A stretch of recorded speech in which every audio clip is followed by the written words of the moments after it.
del 2019, amables televidentes de todo el Ecuador, qué gusto saludarlos. Bienvenidos a esta, la primera emisión de su informativo La Noticia. Como siempre, junto a la gratísima compañía de José Luis Arévalo. Amigo, ¿cómo estás? Buenos días. Qué gusto tal? Verte. Qué gusto, ¿cómo te va, mi querida Luisa? También un abrazo fraterno para ti, mi querida amiga, y para todos los que nos siguen acá regularmente este espacio informativo, el día de hoy con mucho análisis, mucha información en este día que amaneció sin llover, ¿no? Hay mucho movimiento, hubo el día de hoy, porque recordemos que durante estos últimos días la ciudad de Guayaquil ha soportado una pertinaz lluvia, pero el día de hoy ya amaneció y parece ser que va a haber un sol en todo su esplendor. Me dicen que ayer usted estaba agarrado de una lámpara apenas fue el temblor. Y yo dije, pobre José Luis, yo estaba muy asustada. Como loro en palanca en un segundo piso alto, asustadísima cuando fue el temblor. ¿Cómo lo cogió usted? Claro que sí, una cosa media complicada, media difícil, se sintió muy, pero muy fuerte donde estaba, en el lugar que estaba. Le cuento que estuve en el gimnasio, precisamente llegando, y de verdad que fue una situación media complicada, compleja la que se vivió, porque sí fue de un sismo relativamente fuerte, ¿no? Claro que sí. Bueno, anunciarles también que más adelante estará en vivo aquí Guillermo Lasso, ex candidato presidencial, con quien analizaremos temas de coyuntura política y nacional. Pero antes, tú tienes los titulares, José. Claro que sí, Luisa, amables televidentes, vamos a mostrarles el día de hoy, a presentarles los titulares, la información que tenemos correspondiente a este día. Sismo de 5.9 grados causó alarma en varias provincias. El epicentro fue localizado a 32 kilómetros de playas. Además, el día de hoy les vamos a contar que lamentablemente vías del país vuelven a teñirse de sangre. 5 muertos y 23 heridos es el saldo trágico del volcamiento de un bus en la provincia de Chimborazo. Y además, entérese, les vamos a contar que párroco de una iglesia en Quito se salvó de ser linchado. El religioso está acusado de intentar abusar de una menor. Muy bien, y con esto vamos a darle paso de inmediato a mi querida Luisa ya para el desarrollo de la información. Claro que sí, presten muchísima atención, amables televidentes, y la información guarda relación con el movimiento telúrico que soportamos el día de ayer. Escuchen muy bien, pero antes tenemos aquí el pensamiento del día de hoy. Solo podemos hacer muy poco, unidos podemos hacer mucho, y es que la unión hace la fuerza. Hay que tenerlo siempre muy, pero muy presente. Y ahora sí, José Luis, vamos con el detalle de ese movimiento telúrico que hizo temblar al país. Así es, vamos con el desarrollo de la información y precisamente vamos con esta nota. El epicentro del sismo fue localizado en el Cantón General Villamil Playas. Nuestro compañero Carlos Julio Gurumendi visitó el lugar y constató la alarma generada entre los habitantes tras el movimiento telúrico. Veamos.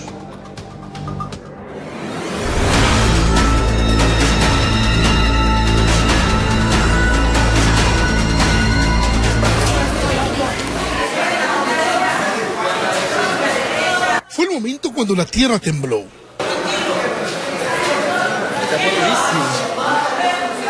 Personal de entidades públicas, privadas y ciudadanía en general salieron a la calle ante el sismo de 5.9 de magnitud que sacudió el Cantón General Villamil Playas, en Guayas. El movimiento tuvo una profundidad de 60 kilómetros con epicentro en este balneario. Sentí que se movía el piso, como que estaba encima de agua. Se sintió así, y la gente todos nos paramos así y comenzamos a caminar a la calle y nos quedamos paraditos. Ahí igualmente uno con la mochilita ahí, prevención, con los materiales, una linterna, cualquier cosa, lo que uno va a utilizar, yo lo tuve ahí para en caso de emergencia que podamos salir rápido. El COE cantonal inmediatamente se reunió, dirigido por la alcaldesa Miriam Lucas. Aquí más de 12 representantes de entidades públicas, junto a la Secretaría de Riesgos de Ecuador, evaluaron la situación del cantón. Afortunadamente, no hubo daños mayores. Solo en 2 viviendas se registraron daños en sus infraestructuras.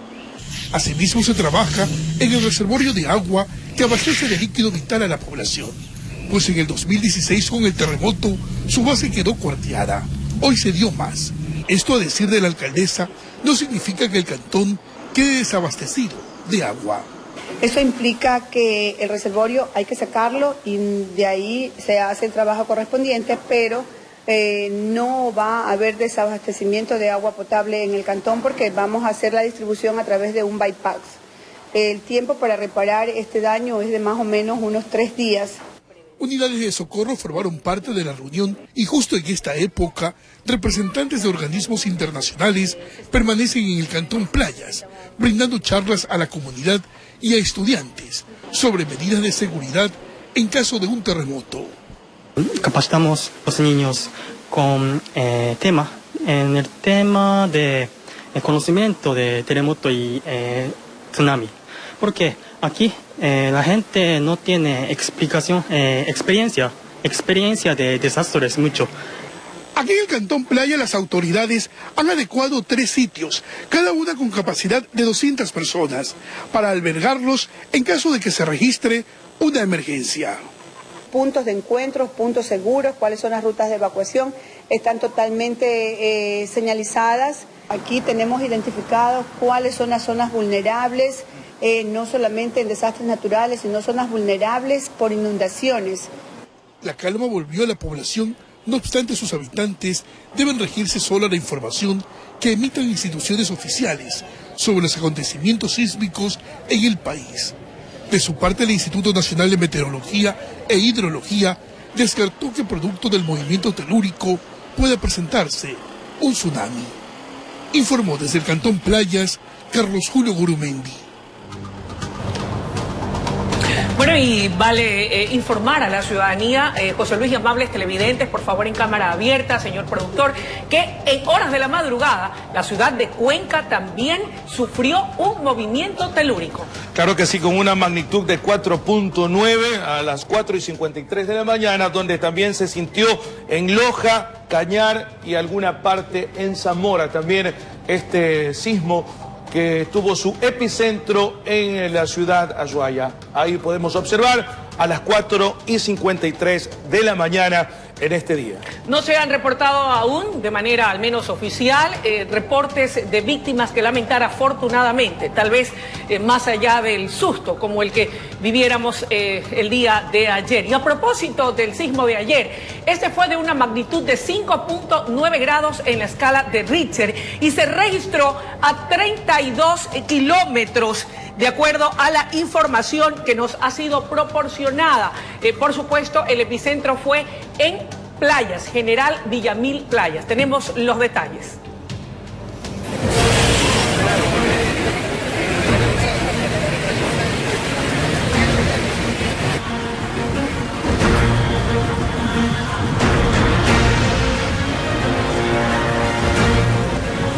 Sí, la tierra volvió a temblar. Fue un sismo de magnitud 5.9 grados con epicentro en el Cantón General Villamil Playas. Y de esta manera la gente trataba de ponerse a buen recaudo. Colaboradores de distintas entidades en Guayaquil evacuaron edificios y se dirigieron hacia puntos de encuentros considerados como zonas seguras.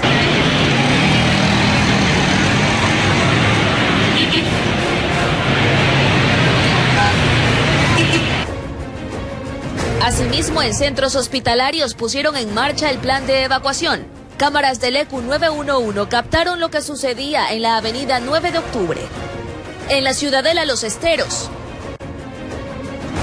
y en la avenida Machala.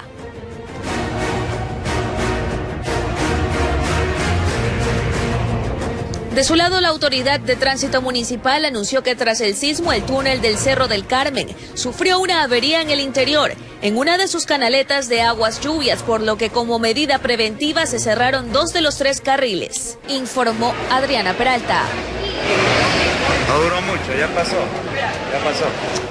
Muy bien, y a propósito del sismo, fue sentido en varias provincias del país. El epicentro fue localizado a 32 kilómetros de Playas, en la provincia del Guayas, a una profundidad de 22.7 kilómetros. Este movimiento telúrico provocó ciertos daños en infraestructuras en el puerto principal. Veamos.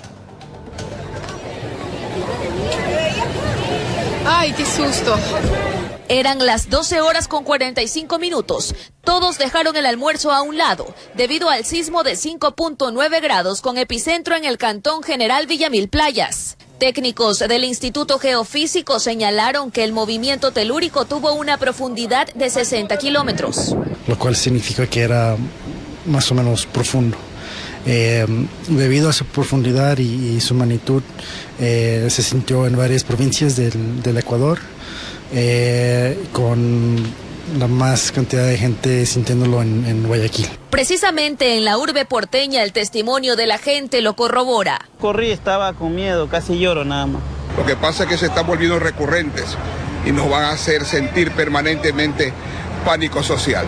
Algunas infraestructuras resultaron afectadas, como esta vivienda en las calles 29 y Rosendo Avilés. Estos eventos siempre ocurren cuando hay un descontrol en el mantenimiento de las construcciones y todo eso. En este caso, el evento es de madera, se lo ve que es bien serio por cuanto las paredes prácticamente han estado en el aire, ya la madera no existe. Alto riesgo porque, como usted ve, está prácticamente casi en el aire. Aquí, entre Ayacucho y Machala, se cayó parte de otra casa. Asimismo, pudimos evidenciar mediante un recorrido que en ciertos puntos existen fisuras.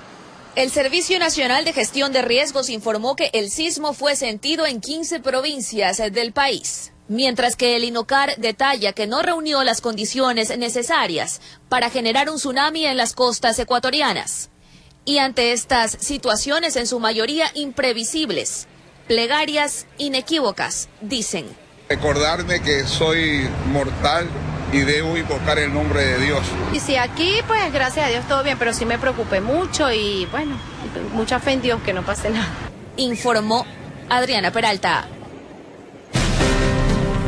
Recuerde que ante un sismo debe agacharse, cubrirse y agarrarse.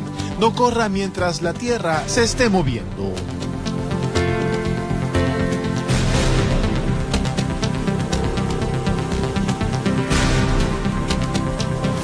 Verdaderamente difícil siempre este tipo de situaciones. La naturaleza no avisa y hay que de una u otra manera tener pues el típico botiquín, ¿verdad?, con los implementos en caso de que pudiese, Dios no permita, darse una situación de consideración como la que en su momento vivimos, Dios no lo permita.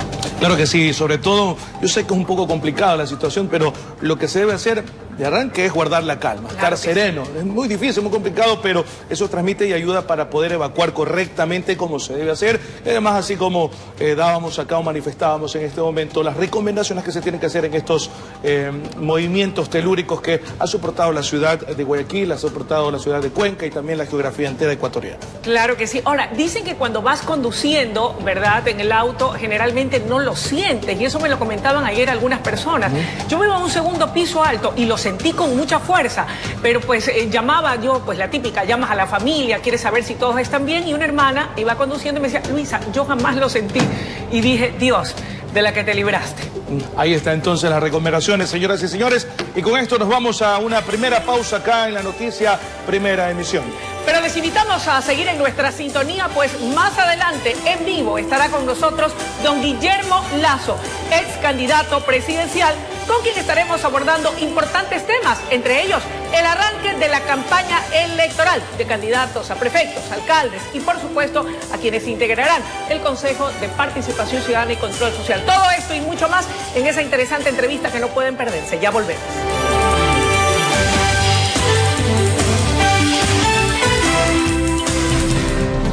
Recomendaciones ante un sismo. Aléjese de las ventanas y objetos que pueden caer. Aléjese de árboles y cables eléctricos.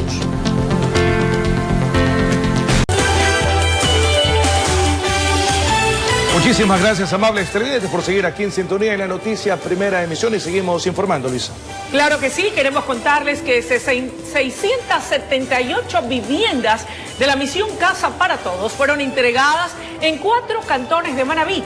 El acto oficial, que se realizó en Jaramijó, fue presidido por el primer mandatario Lenín Moreno, quien anunció que el gobierno no cumplirá el ofrecimiento de campaña de construir 325.000 viviendas hasta el 2021, porque desafortunadamente recibió un país quebrado. Veamos.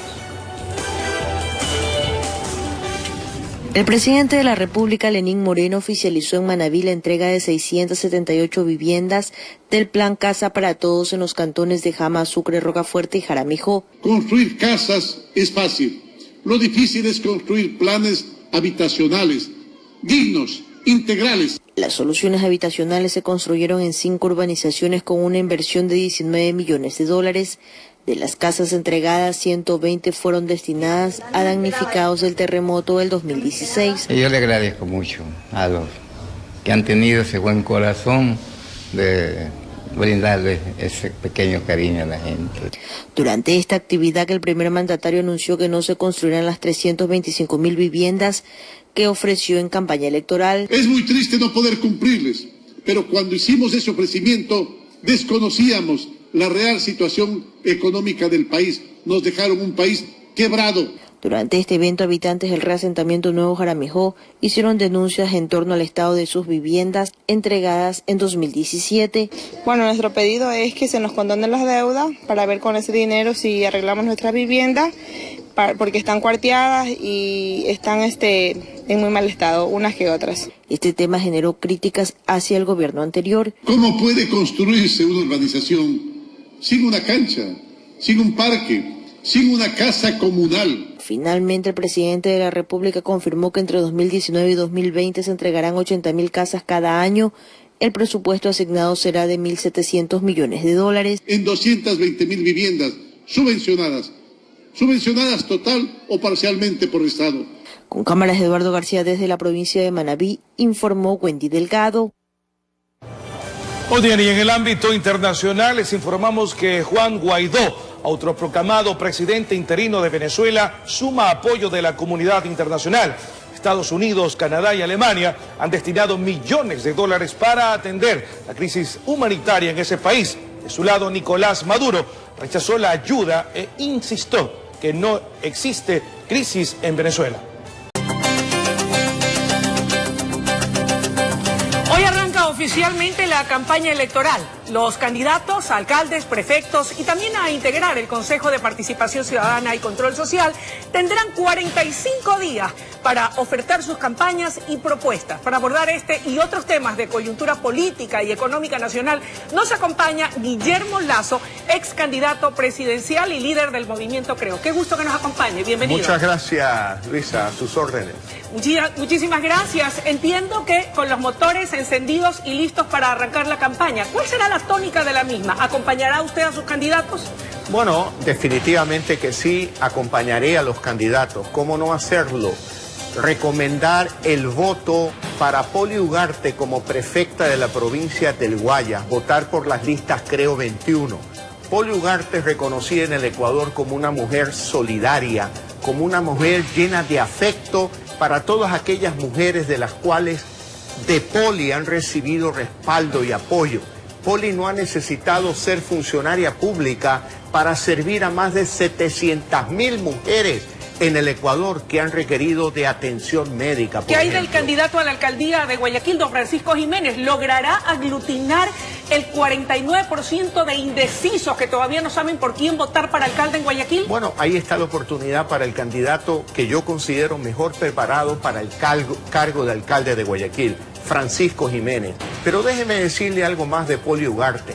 Poli Ugarte no solo es conocida por esa mujer solidaria, Poli Ugarte tiene experiencia también en el campo productivo, viene de una familia agrícola y su padre fue uno de los pioneros en la industria del camarón.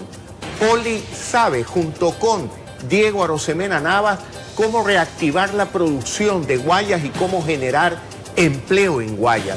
Poli tiene experiencia en el campo público, ella fue concejal de Guayaquil en el periodo de León Férez Cordero, estuvo al lado de León, sabe cómo trabajar, cómo acercarse al pueblo y creo definitivamente que Poli Ugarte es la mejor opción para prefecta de la provincia del Guayas. Guillermo, las próximas elecciones están a la vuelta de la esquina. ¿Confía usted en el trabajo realizado hasta este momento por el Consejo Nacional Electoral. Le pregunto esto a propósito de una serie de objeciones por parte particularmente de los candidatos al Consejo de Participación Ciudadana, que objetan, por ejemplo, el hecho de que la OEA no vaya a estar presente como observador internacional. Hay varios temas que deberán de resolverse en el futuro. Una reforma al Código de la Democracia es indispensable. No puede ser posible que se llame a una elección de miembros del Consejo de Participación Ciudadana y nadie los conozca. Esté prohibido hacer publicidad y está prohibido que ellos hagan propuestas y además que se relacionen con partidos políticos y movimientos políticos. Eso no tiene ninguna lógica ni ningún sentido. Y el Ecuador casi a ciegas va a tener que ir a escoger a los miembros del Consejo de Participación Ciudadana que se va a posesionar y a sustituir al actual Consejo. Más allá de ese punto, ¿cree usted que están dadas las garantías para un proceso transparente y democrático? Hace 3 semanas, al comienzo de enero, estuve presente personalmente conversando con el Consejo Nacional Electoral. Y como movimiento Creo, junto con César Monge, planteamos una serie de inquietudes a efectos de garantizar una transparencia del proceso. La transparencia es fundamental, Luisa, porque de ahí nace la legitimidad de las nuevas autoridades. No nos podemos correr el riesgo de que el 24 de marzo se escojan autoridades cuestionadas. No nos podemos correr ese riesgo, por eso tiene que ser un proceso transparente como lo exigimos en aquella reunión. Guillermo, vamos al tema de la Asamblea Nacional. Este día jueves se decidirá la suerte de su coidearia, doña Ana Galarza. Algunos dicen que debe recibir una sanción administrativa y otros apuntan a la destitución. ¿Cuál es su lectura de lo que sucede y respalda o no usted a doña Ana Galarza? El informe de mayoría de la Comisión de la Asamblea Nacional determinó ciertas responsabilidades administrativas por las cuales ya fueron despedidos asesores de Ana Galarza. Ahora, yo creo que ella tomó un paso muy valiente, muy claro. Apenas se presentó la denuncia, ella fue a la fiscalía a pedirle al fiscal: investígueme, señor fiscal, le dijo Ana Galarza. Yo creo que ella es hoy víctima de estos rencillas políticas y espero que haya serenidad en la Asamblea y acojan el informe de mayoría de la Comisión. ¿Usted la respalda entonces? Mire, esto no es cuestión de respaldar o no respaldar, esto es cuestión de la verdad, de la justicia. Y en honor a la verdad, de acuerdo con el informe de la Comisión de la Asamblea, no hay ningún delito cometido por Ana Galarza. Usted tiene un número importante de asambleístas y una encuesta de perfiles de opinión realizada en Guayaquil, Quito y Cuenca da cuenta de que apenas un 1% de la población ecuatoriana está a favor de la buena gestión por parte de la Asamblea versus más del 50% que la califica de mala. ¿Cómo interpretar este resultado? Que no hay nada de nuevo. Siempre la Asamblea Nacional o el Congreso, acuérdese usted en el pasado, recibía las mismas calificaciones. ¿Por qué? Porque la Asamblea Nacional tiene un trabajo fundamentado en creación de leyes y en fiscalización, pero poco tienen que hacer en la solución de los verdaderos problemas del Ecuador, como es el caso del desempleo, que es de responsabilidad del gobierno. Se han perdido 155.000 empleos durante el año 2018. Ha crecido el número de informales en el Ecuador. Eso significa que la economía va por mal camino en el país. Las proyecciones para el año 2019 determinan que el Ecuador tendrá la tercera peor economía de América del Sur. En esas condiciones, Luisa, no se puede crear empleo, no se puede crear oportunidades para los ecuatorianos. Sin embargo, el director del Fondo Monetario Internacional, a propósito de una reunión que tuvo con el ministro de Finanzas, ha dicho que felicita al Ecuador por los esfuerzos en la reforma política y su compromiso de asegurar un crecimiento fuerte, sostenido y equitativo para todos los ecuatorianos. ¿En qué quedamos? ¿Estamos o no estamos haciendo bien la tarea? ¿Estamos o no estamos bien en materia económica? ¿Pero qué dice el Fondo Monetario, el Departamento Económico? Porque ese es el Departamento de Relaciones Públicas, que la economía ecuatoriana va a crecer en el año 2019 apenas el 0,7%, lo dice el Fondo Monetario Internacional. Y cualquier economista del mundo considera el 0,7 un crecimiento absolutamente débil y paupérrimo, que no va a generar empleo para la economía ecuatoriana. Y a propósito de economía, Guillermo, que es uno de sus temas fuertes, marcha atrás en el cobro de intereses en tarjetas de crédito. El secretario de Comunicación, Andrés Michelena, asegura que se revisará inmediatamente la medida. Los bancos dicen que es una mala señal. ¿Quién tiene la razón, el gobierno o la banca? Mire, en una economía en crisis como la economía ecuatoriana, deberíamos estar realmente satisfechos con que tengamos un sistema bancario fuerte. Yo ya no estoy en el sistema bancario desde hace ya 7 años. No le puedo comentar en detalle sobre determinados temas como el caso de las tarjetas de crédito, pero sí le puedo decir a los ecuatorianos que en buena hora la banca está sana, está en una muy buena condición, porque si tuviéramos un gobierno en crisis y una banca en crisis, el Ecuador completo se hubiera sumido en una profunda crisis económica. Por lo tanto, aquellos que critican el éxito de determinados sectores de la economía, como puede ser el camaronero, como puede ser el bananero, como puede ser la banca, en mi opinión, se equivocan, porque lo que necesitamos es que más sectores de la economía tengan éxito y no criticar a quien le va bien. ¿Revertir esa decisión entonces puede ser perjudicial para la banca? Mire, lo que tiene que tomar es decisiones justas. Si una persona toma un crédito de un banco, tiene que pagar intereses desde el primer día en que toma ese crédito, porque al Ecuador como país nadie le regala dinero. No es que el Ecuador emite bonos y dice comienzo a pagar intereses 45 días después de haber emitido los bonos. No, los acreedores cobran intereses desde el primer día en que entregaron el dinero. No es lo que piensa la gente en todo caso.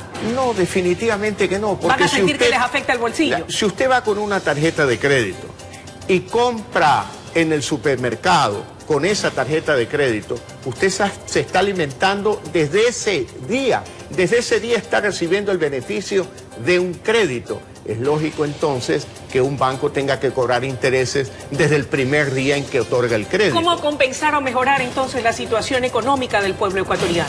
Generando empleo. ¿Y sabe la manera en que se puede generar empleo? Hay que bajar los impuestos, hay que eliminar trámites, hay que liberalizar las fuerzas del mercado para que los artesanos, los pequeños empresarios, los microempresarios, todos puedan prosperar, todos puedan encontrar una oportunidad en el Ecuador. Pero en el Ecuador de hoy, 12 años de correísmo, donde el gobierno actual aumenta el gasto público al igual que Correa, aumenta la deuda pública al igual que Correa, roba el futuro de los ecuatorianos al igual que Correa. Por lo tanto, es un gobierno continuista, como siempre lo he denunciado, y no un gobierno de transición como nos quieren hacer pensar, de cambio frente al pasado. No lo es. Guillermo, pero hay nueva Corte Constitucional, nuevo Consejo Nacional de la Judicatura y eventualmente después de las elecciones habrá un nuevo Consejo de Participación Ciudadana y Control Social. Si usted se convierte en el próximo presidente de los ecuatorianos en el 2021, ¿no va a heredar lo mismo que heredó del correísmo o sí? Luisa, si con el favor de los ecuatorianos en el 2021 yo llego a ser presidente del Ecuador, me enfocaré en la economía ecuatoriana, en generar oportunidades para crear empleo para los ecuatorianos. Fíjese usted, apenas el 40%, 4 de cada 10 ecuatorianos en condiciones de trabajar tienen un empleo formal. 6, la mayoría no tiene un empleo formal. Por lo tanto, mi enfoque será siempre la generación de empleo, que es el enfoque de Creo, que es el enfoque de todos los candidatos de Creo a las prefecturas y alcaldías, generar empleo, porque este es un problema no solo de Guayaquil, es un problema nacional la falta de empleo. Con este escenario, el actual, ¿hacia dónde camina el Ecuador y cuál es el mensaje que Guillermo Lasso quiere dar al pueblo ecuatoriano de cara a los comicios de marzo que están a la vuelta de la esquina? Yo le quiero decir a usted y a todos los ecuatorianos, Luisa, el Ecuador tiene un problema de liquidez, no tiene un problema de solvencia. El Ecuador es un país muy rico, rico en recursos naturales, de toda especie, en minerales, en petróleo, en las oportunidades que nos da la naturaleza para la industria del turismo. Tenemos hidroeléctricas, tenemos muchos activos en el Ecuador. El problema es una visión equivocada del gobierno. que está sumido solamente en resolver los problemas de liquidez del gobierno, ¿Hacia dónde y no vamos, se entonces? preocupa del problema de la familia ecuatoriana, Con ese que lo que escenario, está esperando es un empleo ¿hacia y dónde oportunidades. caminamos? ¿Hacia dónde caminamos? Una mayor crisis. Si en el año 2018, con una economía que creció al 1%, se han perdido 150.000 empleos, en el año 2019, donde proyecta un crecimiento del 0,7%, lo que esperamos es más pérdida de empleo, más pobreza en el Ecuador. Y ese es un ciclo vicioso que debemos de romperlo con un gobierno verdaderamente del cambio, que se enfoque en economía y en crear oportunidades. ¿Cuánto para los ayudará a ecuatorianos. escoger bien en las elecciones de marzo? Ayudará mucho.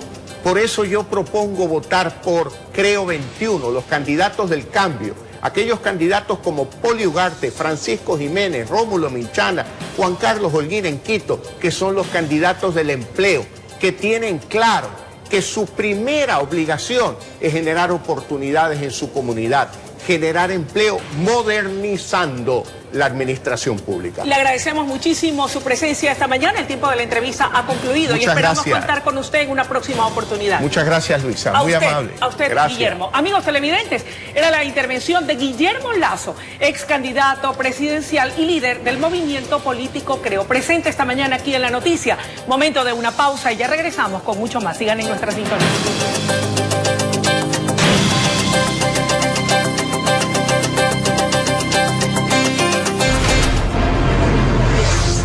Vías del país vuelven a teñirse de sangre. 5 muertos y 23 heridos es el saldo trágico del volcamiento de un bus en la provincia de Chimborazo.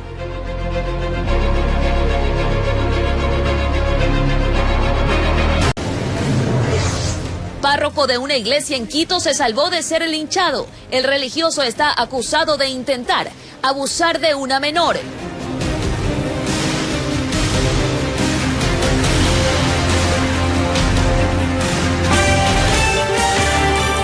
Amigos, gracias por continuar en sintonía de quienes hacemos La Noticia Primera Emisión. Muy bien, vamos a seguir informando, Luisa, y amables televidentes, para contarles que 5 muertos y 23 heridos es el saldo trágico del volcamiento de un bus en el sector de Sunaj, esto en la provincia de Chimborazo. Varios de los sobrevivientes relatan el horror que vivieron.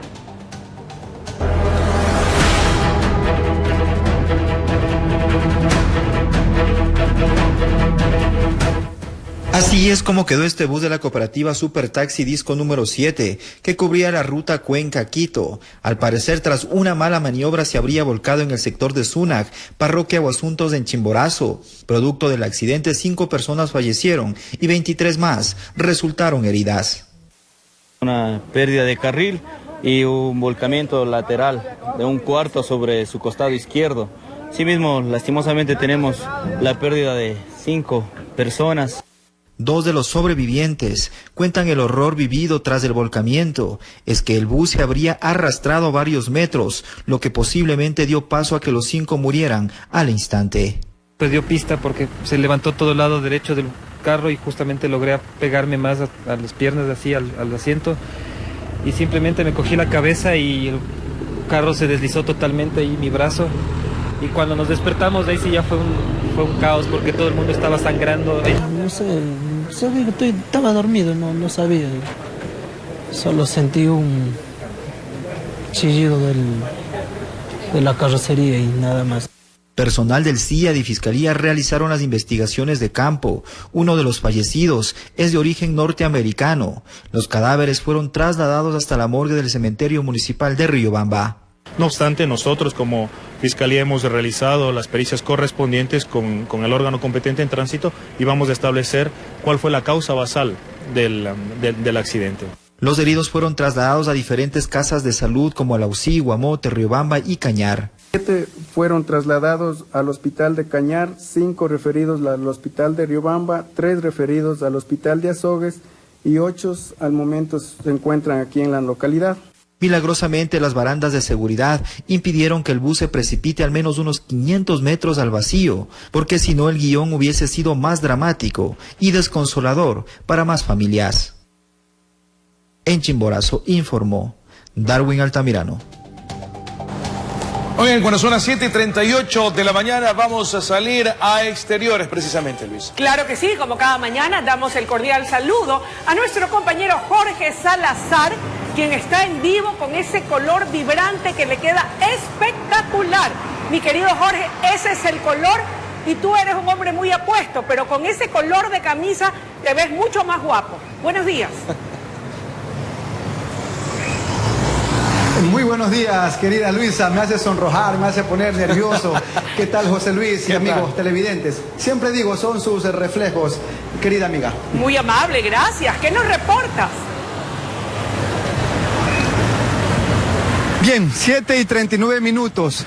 Estamos ubicados en la 29 y Rosendo Avilés, suroeste de Guayaquil, para informarles que, con riesgo de colapsar, permanece una vivienda de construcción mixta de 2 plantas de los años 70, luego del sismo de 5.9 grados registrado ayer al mediodía. Los habitantes de este inmueble tuvieron que salir del sitio por el peligro que aquí existe. Como observamos, ciertas partes de las paredes y de las vigas se han visto afectadas producto del movimiento telúrico. Lo que se ha realizado hasta el momento es colocar cintas de seguridad en este perímetro. ¿Para qué? Pues para evitar que transeúntes y vehículos circulen cerca del predio y evitar desgracias ulteriores, más consecuencias dañinas luego de este suceso. Hay también que informar que la Dirección de Gestión de Riesgos del municipio de Guayaquil ya realizó una evaluación de la estructura y luego de esto recomendó la demolición de este predio. En el sitio permanecen agentes de la Autoridad de Tránsito Municipal. Han cerrado uno de los carriles en este tramo de la calle 29. Vamos a dialogar con el general Luis Lalama. Buenos días, estimado general. Acerquémonos un poco, por favor. Recuérdenos los trabajos que realiza la ATM, que aunque no le compete de lleno sobre este tema, sí está obstaculizando un poco el tránsito. ¿Cuál es el trabajo? Sí, efectivamente, porque la calle 29 usted ve que tiene un volumen de tránsito bastante elevado. Nosotros, una vez que ya se empiecen a hacer los trabajos, sea de demolición, inmediatamente vamos a cerrar este carril que viene en sentido norte-sur. Y todo el tránsito lo vamos a desviar hacia la calle 30 para que puedan tomar nuevamente por Rosendo Avilés. Eso es lo que vamos a hacer. ¿Les han informado que van a demoler el predio? Esa es la información que tengo del día de ayer. Esperemos que vengan, se acerquen las autoridades correspondientes y una vez que vayan a tomar esa acción, nosotros inmediatamente pues aplicaremos lo que les mencioné. Hasta que esto se realice, la demolición, muchos habitantes dicen, de repente circula un bus con su capacidad máxima de pasajeros y la casa vaya a caer por el peso. Claro, nosotros aquí al momento, como esto está todavía no hay autoridades que estén laborando, nosotros apenas ellos lleguen vamos a tomar la decisión de desviar los buses y solamente vamos a permitir que pasen los vehículos livianos. ¿Hay personas allí dentro? No hay absolutamente nadie, esto está cerrado. Ayer se hizo la evacuación definitiva y porque lógicamente esto representa peligro. ¿Cómo siguen los túneles? A propósito, ayer también se cerró un momento. Ya ahorita están habilitados normalmente al tránsito vehicular todos los túneles de aquí, principalmente los del Cerro del Carmen y el Cerro Santana. Nos informan que en la calle 10 de agosto y García Avilés sucedió algo similar. ¿Allí también está personal de la ATM? También tenemos personal nuestro ahí, están también tomando las acciones correspondientes, lo que tiene que ver con asuntos del tránsito. Muchísimas gracias, general Luis Lalama, jefe de operaciones de la ATM. En la calle 10 de agosto y García Avilés también colapsó un pedazo de pared. Afortunadamente no hubo personas heridas. Buenos días, mi estimado. Coméntenos, de repente algo preocupados por lo que ha sucedido aquí al lado de su casa. Bueno, después del terremoto quedamos preocupados y que se comprometieron las autoridades a tratar de arreglar eso de ahí. Ya había pasado 2, 3 temblores y ahorita está en peligro. El peligro está aquí hasta de uno porque uno sale y a veces se olvida y de pronto esa pared se vaya a desplomar y usted sabe que una de esas con una piedra ya las personas en la cabeza, olvídense, no se levanta. Entonces esa es la preocupación, mire que yo he puesto esas cosas porque anoche la gente pasaba por ahí y a pesar que hubo un patrullero ahí que le decía no, la pared se va a caer, la gente seguía. Es decir, la casa quedó sentida con el terremoto del 2016. ¿Qué escucharon durante el movimiento telúrico ayer al mediodía? Ayer fue terrible porque eso de ahí ya, por ejemplo, los dueños ya pensaron que se había caído porque fue fuerte. ¿Corrieron todos? Todos salieron de la casa de ahí. Nosotros no salimos corriendo porque de pronto usted sabe que si se desprende esa pared, ¿a dónde chipea las piedras? Muchísimas gracias, mi estimado. Bien, es entonces la información desde la 29 y Rosendo Avilés, suroeste de Guayaquil. Esta pared de acá está a punto de caer. Yo no sé qué la sostiene porque está totalmente desprendida. Por favor, tomar precauciones y evitar desgracias. Querida Luisa, José Luis y amigos, es la información esta mañana. Fuerte abrazo. Igualmente, Jorge, un abrazo enorme. Ahí estaba la información en el suroeste de la ciudad de Guayaquil a propósito de algunas casas después del movimiento telúrico donde hay resquebrajamiento, podemos observar, y hay que tomar las precauciones del caso. Ya también a propósito nos informaba que los túneles están abiertos porque nos preguntaban precisamente si había alguna situación, ¿no? Algo ahí para analizar, para revisar, pero hasta el momento no se presenta ningún tipo de contratiempos ni problemas en los túneles. Enhorabuena, Jorge, más adelante volveremos a enlazarnos contigo. Ahora queremos contarles que cámaras de seguridad captaron un asalto en un asadero de pollos ubicado en el bloque 4 del Fortín, al noroeste de Guayaquil. El video muestra a 4 sujetos llegar y robar a los clientes del local de comidas. Veamos. El evento se presentó el sábado 2 de febrero. Las cámaras muestran que todo empezó alrededor de las 23 horas con 22 minutos. Este guardia de seguridad fue el primero en ser abordado por los antisociales, que llegaron en 2 motocicletas. 3 de ellos se quedaron afuera sometiendo al primer celador. Uno ingresó al local mostrando un arma de fuego y procedió a robar a la primera mesa. Uno de los comensales aprovechó un descuido para lanzar su billetera hacia el interior, pretendiendo evitar que se la lleve. Sin embargo, el pillo decidió ir por la caja registradora.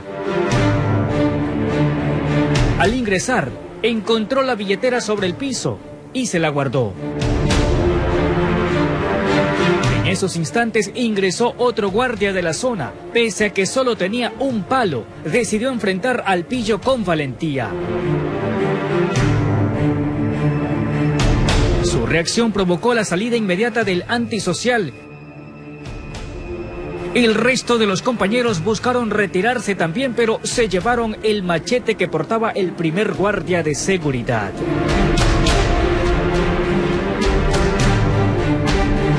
Segundos después, una de las afectadas se desmayó producto de la impresión.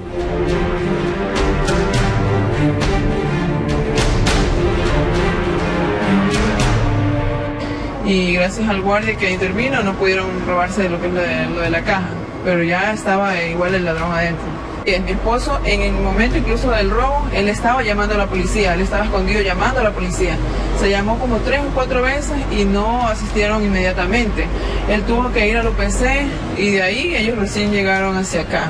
Pero este no es el único robo reportado en el lugar. Apenas a una cuadra más adelante, descubrimos la existencia de otro robo presentado la semana anterior. En esta ocasión, aprovecharon las horas de la madrugada para llevarse la mercadería en su totalidad. La semana pasada robaron en mi local todito, dejaron vaciar la ropa del local, llevaron todito. Y ahí yo vine el siguiente día para allá encontré todo el local vacío. No había nada. Nada, llevaron todito, unos $1.500. Al igual que ella, hubo otras voces que salieron a denunciar el robo que también sufrieron dentro de la misma semana. Me robaron mi teléfono tipo 11 de la mañana. Dijeron dispárenle, pero como nunca me sacaron nada, igual. Como eran 2 hombres y con una sola mujer. Por ese motivo consideran necesario que la Policía Nacional brinde mayores rondas, sobre todo en horas nocturnas, porque las cámaras de vigilancia ya no son suficientes en la lucha contra la delincuencia. Que se vea la presencia de la policía, no que solo cuando se les llama o todavía hay que irlos a ver para que ellos asistan al lugar, ¿no? Informó José Morales. Y la joven de 26 años que logró salvarse de un intento de femicidio en el cantón Balsar ya se encuentra en manos de un cirujano plástico en la ciudad de Guayaquil. Lo alarmante de este caso es que mediante las radiografías se detectó que en su rostro mantiene alojado un pedazo de vidrio de 4 centímetros. Narcisa llegó al consultorio del doctor Hernán Pérez. Fue sometida a los análisis respectivos previo a la intervención. En las radiografías se logró detectar la existencia de un objeto que despierta preocupación. Hemos encontrado en imágenes que ella tiene un cuerpo extraño, presumiblemente parte del pico de botella, de más de 4 centímetros de largo por 2 de ancho, según lo que nos da el reporte de las imágenes que verán a continuación, y quedó muy cerca de estructuras nobles, inclusive de la arteria carótida, que si hubiera ocurrido está casi a 1 centímetro, pues ya no estuviera Narcisa con nosotros. La agresión en contra de la joven de 26 años se produjo el pasado 27 de enero al interior de un complejo turístico situado en el cantón Balsar. El ex conviviente de la joven llegó al mismo lugar, exigiendo hablar con ella, pero al observar la negativa respuesta de Narcisa, el acusado se enfureció. Vino, la cogió de la mano, le pegó un puñete y la tiró al piso. De ahí fue que la atacó con una botella. Ahí la gente ayudaron a cogerlo y mientras venían las policías para que se lo llevaran. Luego del incidente fue trasladada de inmediato hasta una casa de salud donde procedieron a estabilizarla. El sitio donde quedó alojado el pedazo de vidrio hizo difícil detectarlo a simple vista. Podría ser un poco complicado encontrarlo al momento de hacer la limpieza debido a la característica del sangrado. El sangrado era muy profuso. Me imagino que las personas que la atendieron, pues su prioridad era salvarle la vida indudablemente. El cirujano aseguró que la intervención le obligará a extremar sus acciones para evitar que el pedazo de vidrio genere otros daños al momento de la extracción. Hacer la incisión por donde entró prácticamente el cuerpo extraño, tunelizar, proteger con unos separadores especiales, ¿verdad? Prácticamente la periferia de este cuerpo extraño y retirarlo muy delicadamente para que no vaya lesionando pues estructuras vecinas. Según lo narrado por parte de sus familiares, esta no era la primera ocasión que el acusado atentaba en contra de la joven madre, quien tiene a su cargo 2 hijos menores de edad. O sea, la primera vez le quería entrar con un cuchillo, pero a la vez mi hermana se pudo defender. La segunda vez le mordió el labio y casi se lo parte. ¿Su hermana lo denunció? No había denunciado. Informó José Morales. El párroco de la iglesia de Guápulo en Quito se salvó de ser linchado por la comunidad. El religioso está acusado de intentar tocar de forma indebida a una niña de 12 años. Veamos.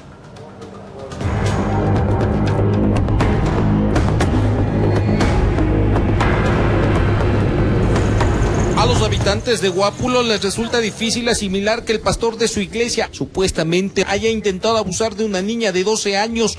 La menor era parte del grupo de catequesis que se prepara para recibir la primera comunión.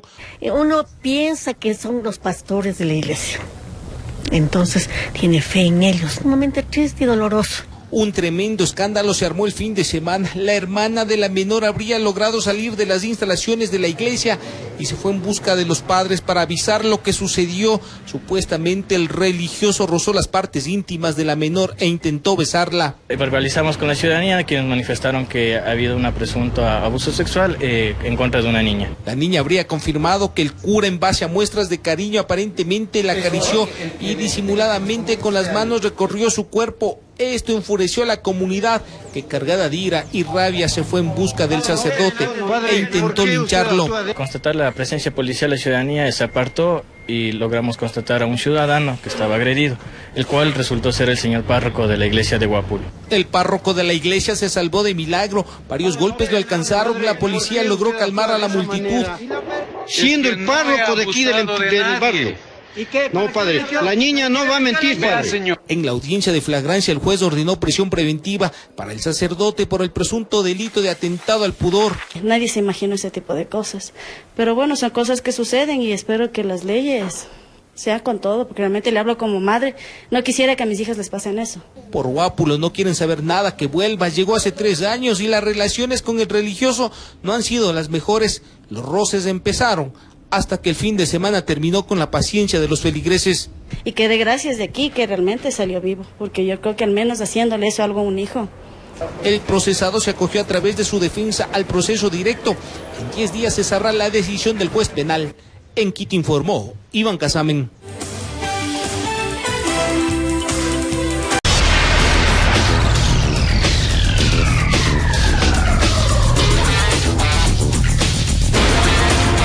Bien, amables televidentes, vamos de inmediato a su segmento preferido, Infragante, y están los números en pantalla. A propósito que producción los muestra en esta oportunidad para que nos envíen imágenes y videos para mostrárselos a todos ustedes, Luis. Claro que sí, gracias también por el reporte diario que nos hacen desde las diferentes calles de las ciudades más importantes del país. Y aquí tenemos uno que llega desde la capital, Quito.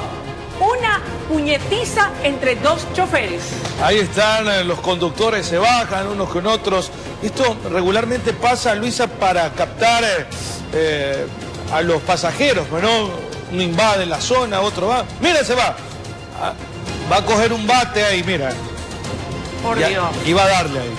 Pero mira tú, no hay derecho. Cuánta violencia, mira. Cuánta agresividad. Este tipo se volvió loco. Ha perdido todos los estribos, mira tú. Terrible, ¿no? De la época de las cavernas, de la época de los cromañones, también los le da el vidrio, mira. ¿Qué tipo, no? Ajá.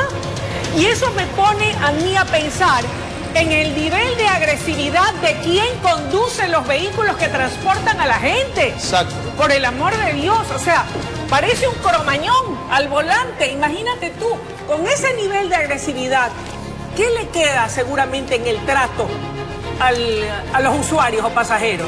Así tal cual, la agresividad y esa reacción obviamente va a ser con los pasajeros, de esa manera, tal cual, ¿no?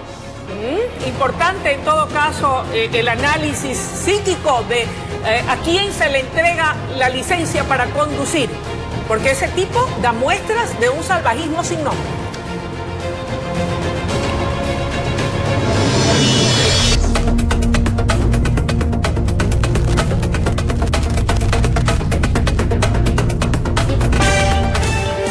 Y es momento de revisar las 5 noticias más importantes de esta jornada informativa.